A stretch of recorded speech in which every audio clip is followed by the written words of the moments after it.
La la la la la la la la la la la.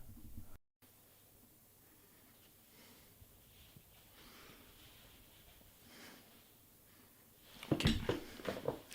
C'est bon, mais... Pourquoi est-ce que tu as un pull Pierre Cardin là? Je ne comprends pas.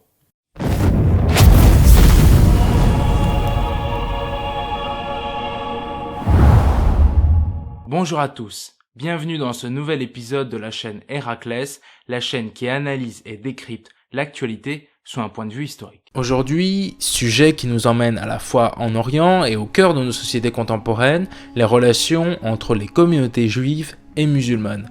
Relations qui contribuent à définir non seulement l'équilibre politique, économique et sociétal du Moyen-Orient d'aujourd'hui, mais aussi de nos pays occidentaux qui ont de nombreux représentants des deux cultes en leur sein.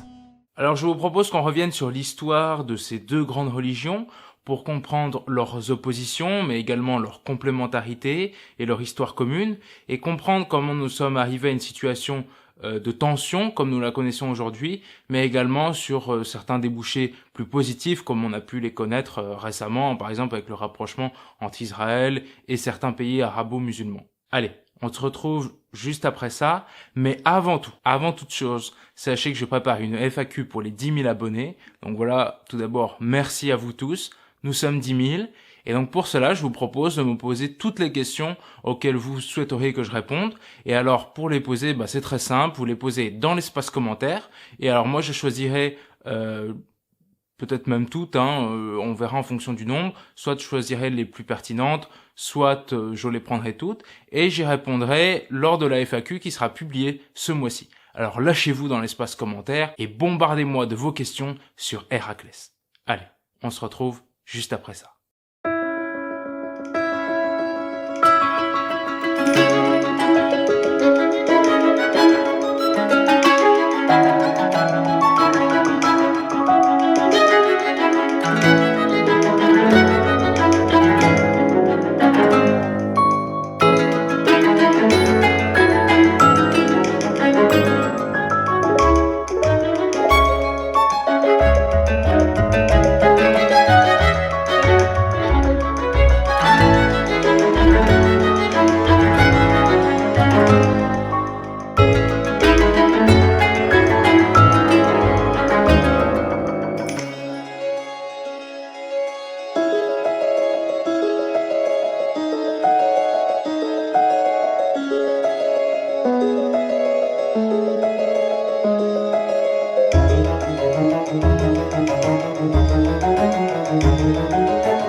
Avant de commencer le propos, il faut savoir que le contenu de cette vidéo est appuyé sur des recherches historiques sérieuses. Ce n'est pas un contenu de propagande comme on pourrait le rencontrer ici et là, et le but c'est justement de dépassionner la relation entre les juifs et les musulmans, et d'aborder ça sur un point de vue historique et analytique. Donc, à bon entendeur, salut. Dès le 8e siècle, en fait dès la fondation de l'islam, juifs et musulmans sont en contact. Le premier à être en contact avec les juifs, ça va bien évidemment être le fondateur de l'islam, le prophète Mohammed, qui les côtoie dans la péninsule arabique. En effet, il existe d'importantes communautés juives, notamment à Médine, et Mahomet tente tout d'abord de nouer des alliances avec elles. C'est ainsi qu'il emprunte certains rites au judaïsme, espérant par là même se rallier à la communauté juive. Le rapprochement ne marche pas vraiment, et il entreprend alors de faire liquider ou exiler les communautés juives de la péninsule arabique. À cette période, pour autant, va naître la place un peu spéciale que va connaître le judaïsme dans l'empire musulman. En effet, le judaïsme et les autres religions monothéistes vont être reconnus, vont avoir une place de minorité protégée. Les minorités protégées sont appelées dans l'islam les dhimmi, et ce sont en fait des minorités qui sont protégées car elles obéissent à des religions dites du livre, comme elles étaient qualifiées par Mohammed. Donc en gros, les juifs sont des sujets de seconde zone dans l'empire musulman, mais sont globalement protégés. En effet, contrairement aux chrétiens, les musulmans ne voient pas dans les juifs une menace fondamentale, car il n'y a pas d'opposition théologique entre les deux religions, juive et musulmane, comme il pourrait y en avoir une entre la religion chrétienne et juive. En effet, L'islam ne reprend pas la Bible et contrairement au christianisme, n'a pas été fondé par des juifs dissidents. De même, les juifs ne sont globalement pas une menace démographique pour l'islam, à part vraiment au tout début, et il n'y a donc pas vraiment de raison de les persécuter, contrairement aux chrétiens ou aux zoroastriens d'Orient, qui sont bien plus nombreux. Après la mort du prophète, on a une certaine continuité dans les relations entre juifs et musulmans, car elles sont régies par la loi religieuse, la charia, qui fait office de loi profane dans les pays musulmans. Donc le respect des textes religieux implique le respect des minorités, contrairement à l'Occident. On peut vraiment dire qu'en Occident, en Europe occidentale, les Juifs sont persécutés, notamment en France, en Angleterre ou en Allemagne. Il n'y a qu'en Espagne qu'ils jouissent de quelques avantages et, vraiment étonnamment, en Pologne, où les autorités sont particulièrement intéressées par l'impact économique des Juifs.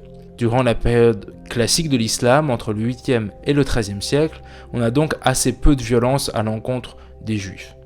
La répression du pouvoir islamique contre les juifs est localisée, mais ils sont tout de même intégrés aux sphères de pouvoir, car on reconnaît leurs compétences administratives. De même, ils payent un impôt, les capitations, en échange d'une protection. Les juifs sont plus intégrés dans l'empire arabo-musulman, car ils participent au commerce longue distance. Et de facto, ils participent en fait à la réussite de l'empire musulman. Alors le seul endroit où on ne rencontre pas de juifs dans l'empire musulman, ça va être dans l'armée, avec l'exception notable de Samuel ibn Nagrela, qui fut général en chef des armées berbères du royaume de Grenade au XIe siècle, et qui était juif. Sinon, globalement, l'armée reste assez logiquement le précaré des musulmans. Certes, les juifs doivent se soumettre et se faire discrets, mais on a quand même une tolérance de fait entre les deux religions, une situation à des années-lumière de celle que connaissent les juifs dans la plupart des pays d'Europe occidentale. Finalement, à la fin du Moyen-Âge, on observe une dégradation des relations intercommunautaires, liée à la décadence de l'Empire islamique.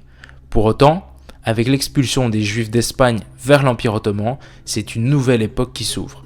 L'Empire ottoman les accueille à bras ouverts, car il voit dans les Juifs de solides alliés commerciaux. D'ailleurs, cette période du XVIe siècle correspond au développement incroyable de l'Empire ottoman. Preuve qu'il y a une vraie collaboration entre les communautés. On ne peut nier l'influence réciproque que les deux religions exercent l'une sur l'autre. De nombreux juifs adoptent ainsi la langue arabe et participent à l'épanouissement artistique, poétique ou encore scientifique des pays musulmans dans lesquels ils vivent.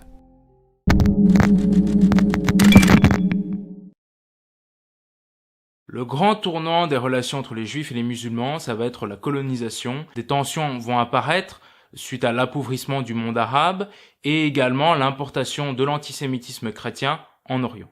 Par exemple, pour donner une illustration très concrète, ça va être les juifs d'Algérie. Ils ne sont pas réellement discriminés par leurs voisins musulmans, et bien qu'ils sont nationalisés français en 1870, eh bien ils vont subir un antisémitisme très fort de la part des pieds noirs, les chrétiens français installés en Algérie.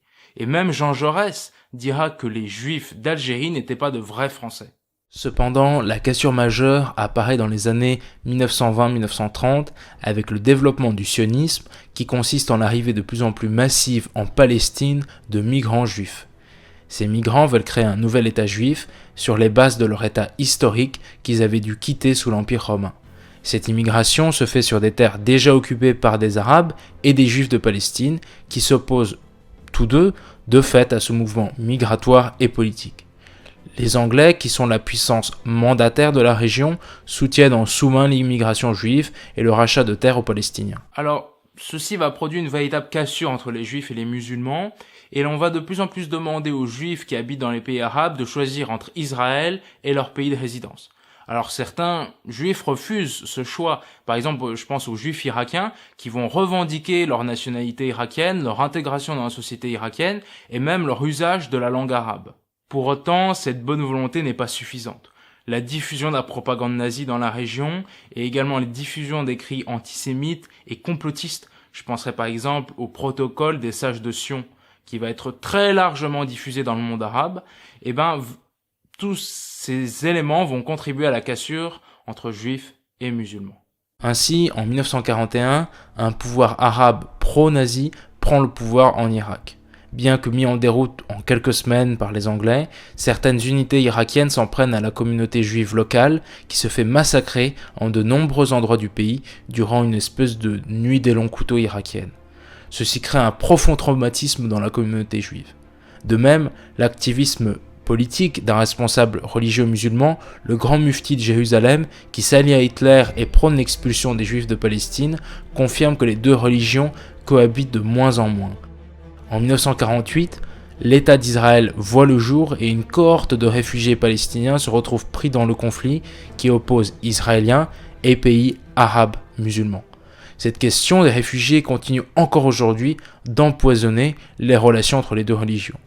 Les guerres de 1948, 56, 67 et 73 semblent confirmer que seuls les conflits, tous remportés par Israël ou presque, régleront les questions communautaires.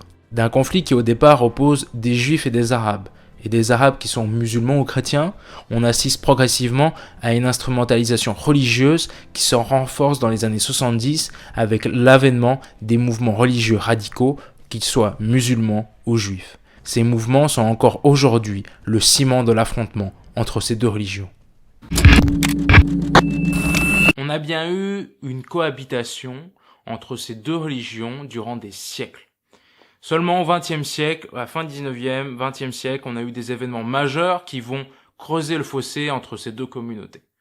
Tout d'abord, la création d'Israël, la montée du nationalisme arabe et le développement de l'antisémitisme chez les musulmans. Cependant, dans les dernières années, on s'aperçoit qu'il y a un essoufflement de la cause palestinienne, en tout cas auprès des leaders du monde arabe, et que de plus en plus, ils recherchent à avoir des bonnes relations avec Israël et par là même avec le monde juif. Alors, parce qu'ils poursuivent des intérêts similaires, que ce soit commercialement, culturellement, mais surtout parce qu'il y a cette volonté aussi de se liguer contre l'ennemi commun, qui est l'Iran, chiite et persan. Cependant, on observe depuis une vingtaine d'années, une recrudescence de l'antisémitisme, surtout en Europe occidentale, qui est le fait souvent, soit de minorités d'extrême droite. Donc on pensera par exemple aux mouvements néo-nazis qui ont fait des attentats en Allemagne contre des synagogues, mais également on a une violence qui est exercée par des musulmans radicalisés d'Europe occidentale, des djihadistes qui vont attaquer très clairement, on pensera par exemple à l'attentat de l'Hyper-Cacher, qui vont attaquer les symboles un peu du judaïsme et de son intégration en Europe occidentale. En fait, ces violences, qu'elles soient de la part des chrétiens ou de la part des musulmans, surtout de la part des musulmans, sont une négation de l'histoire. Parce qu'en réalité, islam et judaïsme ont cohabité, peuvent cohabiter et doivent cohabiter. Ce sont deux religions qui sont extrêmement liées et qui en réalité peuvent vivre ensemble. Mais ce nouveau vivre ensemble entre ces deux religions ne pourra s'accomplir, je pense, que s'il y a une remise en question fondamentale du radicalisme religieux. Le radicalisme religieux qu'il soit musulman, mais également qu'il soit juif, comme il a pu être porté par la droite israélienne depuis une quarantaine d'années. En effet, de ce qu'on a pu voir, c'est que quand même, si les gens connaissaient mieux leur histoire, ils s'entretueraient sûrement un petit peu moins. En tout cas, on peut être certain que si l'histoire des religions était enseignée aux jeunes et aux moins jeunes, nous aurions moins de violences intercommunautaires qui n'ont en réalité aucun fondement, qui sont des fabrications politico-religieuses assez récentes. De la connaissance du passé, la paix doit se bâtir et s'entretenir. La paix, c'est comme la démocratie. C'est pas un état de fait qui est établi par un papier et qui dure éternellement. C'est quelque chose pour lequel on se bat et c'est quelque chose que l'on entretient. Sans vouloir être pacifiste, moi j'encourage au contraire tout le monde à être pacifique. Il ne faut pas créer du conflit pour du conflit, mais le conflit évidemment peut être utile parfois pour obtenir certains avantages, mais pour autant il ne doit pas être recherché comme fin en soi. En réalité, les communautés religieuses peuvent très bien vivre ensemble, c'est tout à fait possible. Après tout, ne sommes-nous tous pas, quelque part, les enfants de religions issues du désert, que ce soit le christianisme, l'islam ou le judaïsme? Alors voilà, je vous remercie d'avoir visionné cet épisode. Je vous le rappelle une dernière fois, posez vos questions pour la FAQ en commentaire. Je vous rappelle que si vous voulez me soutenir sérieusement, vous vous abonnez, vous lâchez un like, voire même vous partagez cette vidéo. C'est extrêmement important en fait les likes, les abonnés, tout simplement pour l'algorithme. Par exemple, quand je fais 300 000 vues sur ma vidéo consacrée à l'histoire de Trump, c'est l'algorithme qui décide de ça. C'est pas moi, c'est pas mes mots-clés, c'est l'algorithme qui décide ça, parce qu'il voit que vous aimez la vidéo, que vous vous engagez, que vous mettez un like, et là il se dit « Ah ouais, cette vidéo, elle est appréciée par les gens qui regardent YouTube, alors je vais la bombarder un peu partout, et les gens vont cliquer dessus, et ça m'a rapporté une visibilité exceptionnelle. » Mais tout ça, ça commence par vous, par vos actions, un simple like, un simple commentaire, un simple abonnement, et ça permet au fur et à mesure de hacker complètement l'algorithme. Alors je vous remercie par avance pour votre soutien. Tous mes remerciements aux plus de 10 000 personnes quand même qui me suivent, c'est un truc de fou. Et aux plus de 600 000 personnes qui ont déjà vu mes vidéos. Alors je vous dis à très bientôt, il y a d'autres vidéos qui vont sortir très prochainement. Et puis surtout, portez-vous bien. Allez, ciao!